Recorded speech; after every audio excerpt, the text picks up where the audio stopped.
Students, hello students, 10 सितंबर 2020 worksheet आ गई बेटा। Class 8 की फर्स्ट वर्कशीट है लाख की चूड़ियाँ और ये हिंदी की वर्कशीट है। हम शुरू करते हैं। लाख की चूड़ियाँ आपकी पाठ्यपुस्तक का पहला पाठ है।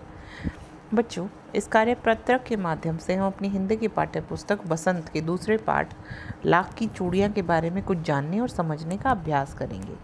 यह एक कहानी है जिसका मुख्य पात्र बदलू है। बदलू चूड़ी बनाने का काम करता है। लेखक ने बदलू के कार्यों को बड़े ही ध्यान से अवलोकन किया है और तभी तो उन्होंने बदलू के काम करने के तरीके को पाठ के अंश में अच्छी तरह से बताया। तो बच्चों, कहानी की शुरुआत कुछ यूँ होती है। सारे गांव में बदलू मुझे सबसे अच्छा आदमी लगता था, क्योंकि वह मुझे सुंदर सुंदर लाख की गोलियां बनाकर देता था। मुझे अपने मामा के गांव जाने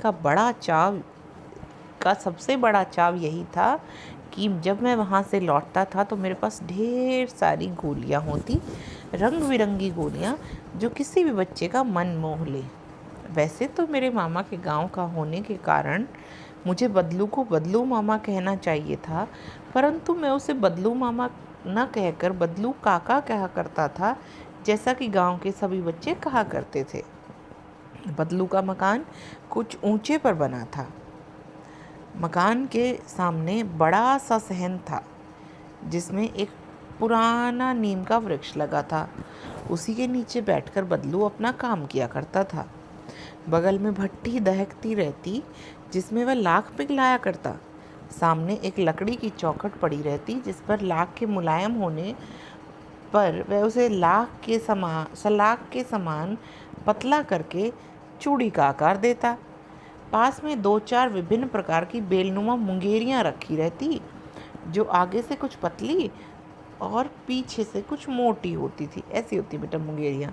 इसमें लाख चढ़ाया जाता है और धीरे धीरे उसको ऊपर तक चढ़ाओगे तो जितनी बड़ी जहाँ तक चढ़ाओगे ऊपर तक उतनी चौड़ी आपकी चूड़ी बन जाएगी। लाख की चूड़ी का आकार देकर वह उन्हें मुंगेरियों पर चढ़ाकर गोल और चिकना बनाता था और तब एक एक करके पूरे हाथ की चूड़ियाँ बना चुकने के पश्चात वह उनमें रंग करता था। हमने यहाँ पर कुछ शब्द देखे। एक तो हमने सहन देखा। सहन क्या होता है? एक प्रकार लाख देखा। पहले तो हमने लाख शब्द देखा। लाख एक प्राकृतिक गोंद होता है, प्राकृतिक तरीके से पाई जाने वाली चीज़ है। लाख में ये कमी होती है कि लाख बहुत जल्दी आग पकड़ लेता है। लाख में बहुत जल्दी आग लग जाती है। सहन होता है दीवार आदि से घिरा हुआ स्थान, यानी कि आंगन जैसा, बाड़ा जिसको बोल सकते हैं। मुंगेरिया एक बेलन के आकार की ठोस लकड़ी का टुकड़ा होता है मुंगेरी। लेखक को मामा के घर जाना क्यों अच्छा लगता था? आपको छुट्टियों में किसके घर जाना अच्छा लगता है और क्यों? पहले तो आप मामा इसका लिखिए, फिर आप अपना खुद लिखिएगा। लेखक को मामा के घर जाना क्यों अच्छा लगता था? क्योंकि वहाँ पर जब वह वहाँ से लौटता था, मामा के घर जाने का सबसे बड़ा चाव यही था कि वह जब वहाँ से लौटता था उसके पास ढेर सारी रंग बिरंगी, जो किसी का भी मन मोह लें। ठीक है बच्चे?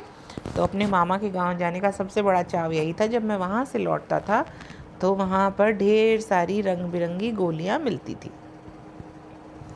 अगला क्वेश्चन, लेखक को मामा के घर जाना हो गया, और आपको कहाँ जाना अच्छा लगता है ये बताइए। मुझे मामा के घर, चाचा के घर, कहीं भी जहाँ आपको जाना अच्छा लगता है उसके बारे में लिखेंगे और क्यों अच्छा लगता है। जैसे कि मुझे अपने मामा के घर जाना बहुत अच्छा लगता था क्योंकि मेरे मामा के यहाँ बहुत सारे छोटे छोटे बच्चे थे जिसके साथ मैं खेलता था या खेलती थी, वैसा कुछ लिख सकते हैं। प्रस्तुत पाठ में लाख से बनने वाली चूड़ियों का जिक्र किया गया है। आप कुछ पदार्थों के नाम लिखिए जिनसे चूड़ियाँ बनती हैं। बताइए बेटा, किन किन चीज़ों से चूड़ियाँ बन सकती हैं? कांच की बनती हैं एक तो, है ना बच्चे? सोने की बनती हैं चूड़ियाँ, चांदी की बनती हैं चूड़ियाँ, स्टील की बन जाती हैं चूड़ियाँ, किसी भी चीज़ की बना सकते हैं। ये सब चीज़ें हैं जिनकी चूड़ियाँ बन सकती हैं। प्रस्तुत पाठ में लेखक बदलू को मामा ना कहकर काका क्यों बुलाता था? देखिए बच्चे, जब हम अपने मामा के घर जाते हैं तो हम जितने भी लोग वहाँ पर होते हैं उनको क्या कहते हैं? मामा।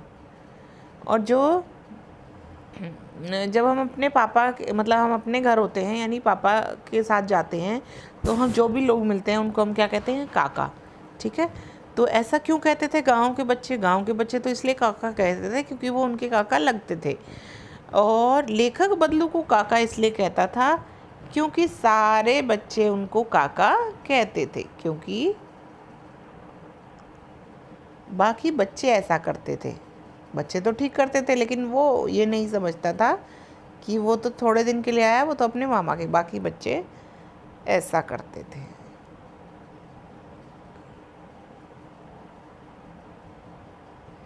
नेक्स्ट क्वेश्चन कहता है, क्या आपने किसी को घर में बदलू की तरह कोई सामान बनाते हुए ध्यान से देखा है? उसके बारे में अपने शब्दों से लिखिए। देखिए, कई बार हम देखते हैं, अगर आपने नहीं देखा तो आसपास किसी कुम्हार को ज़रूर ढूंढिएगा, क्योंकि कुम्हार बहुत ही सावधानी से ऐसे चक्की पर बैठकर कैसे बनाता है मटके, वो चीज़ बड़ी सीखने की चीज़ है। ऐसे गोला होता है, उस गोले पर मिट्टी लगाई जाती है और धीरे धीरे उस मिट्टी के बर्तन को शेप दी जाती है और वो एक मिट्टी का बर्तन तैयार हो जाता है। ये जो है चीज़, ये घूमती रहती है ऐसे गोल गोल गोल गोल गोल गोल। तो कुम्हार कैसे मटका बनाता है उस बारे में आपको लिख सकते हैं। कोई भी एक एक्टिविटी जो आपको पसंद हो उसके बारे में आप लिख सकते हैं। आई होप ये वर्कशीट आपको समझ में आई। मिलते हैं अगली वर्कशीट में।